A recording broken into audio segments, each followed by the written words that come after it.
Another a day of my life as a full-time mom and trying hard maging isang content creator. So for today's video is mag-unbox tayo ng pinadala ni tita galing Jamaica.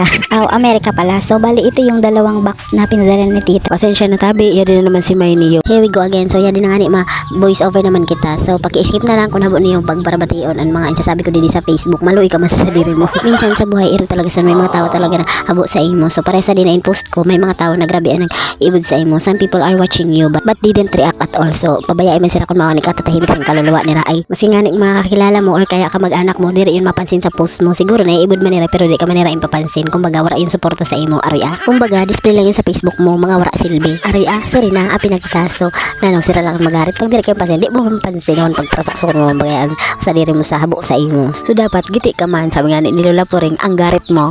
Adaw, nadamay pa si Lola Puring. So yadi na nga ni, back to the video. So mauna nga ni, yadi na. Bubuksan mi na unbox na pinadara sa amon ni Tita Liti. So yada may mga bado doon. So bali sa binuksan nyo, yada intiro ang mga karamanghudan niya. So para may budnira ko na ang laman at mahati ng patas para wala magdumot. Kaya ang sarok nga binuksan tapos di man nahatagan. Syempre madumot ang sarok katawa. Ano, ikaw lang pinadarahan. Ikaw lang ang padaba, ikaw lang ang manghod. Syempre patas dapat ang haratian soon. Orihunan man yun ang kalag mo. So yadi nga ni may mga bagdidi. So yadi na nga ni may didisan mga bado. Tapos may sa mga pantalon. So yada namili na sila kung sino may gusto sa ng mga pantalon, mga dragkuon. Pagkatapos nga ni pamilian sa mga bado. So yadi naman inboxan nga ni yadi na ay inibud na mo yadi na mga canned goods. So yada may grabe yadi daan mga dilata, tas may mga spam, tas may mga sabon. Tas iba-iba na pagkaon ang laman sandbox. Sinisi nga ni si Tio, excited ron magpakanhi kayo pag huna ni Ramay Tobleron, wala man ugang chocolate pa si Saro.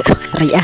Kay pa nasan last time na nagpadara si tita, nagkawararaan iba ng mga chocolate tapos ang palaman ng mga Nutella na iba pa na mga sinunod niya sa box. Kaya hinalit na lang niya. Kay sayang man kung kuwaon naman tapos di man makaabot di samo. So yadian, pang duwa na box inabinado rin namo. So grabe ang pagkasarado sa di kay para sigurado talaga na wala mawawara. So yan, bubuksan nga ni Tito Boy ang sarap na box. Magayon magapag nakatanggap sa mga package hali sa abroad, hali sa kamag-anakan mo, pero mas magayon sa pamati na ikaw ang nagpapadara. Kaya pangarap ko yun na makapadarawan sa mga kapamilya ko. Kay mas mayon na yun na naghahatag kaysa ikaw ang hinahatagan para ang blessing sa imo doble-doble man or nagbabalik man. Kaya saludo kita sa mga OFW, sa mga mabubuot nato na mga kapamilya na mahinatag. Kaya dapat same lang kung naninihatag nila tapos pag may kamay unong ka man ibalik mo man sa kanila. Kay magayon sa pamatian, nagdadana na udok sa buot diri kay makulog ang buot kay Useless man gihapon yun. Di ka na lang kung nagdanan pabaya siya magdusa.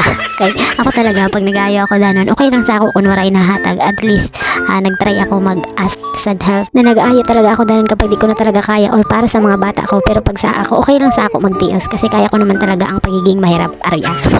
Sabi, tandaan nyo, helping is a choice, hindi para i-bounce siya sa tangan o sa utang na loob.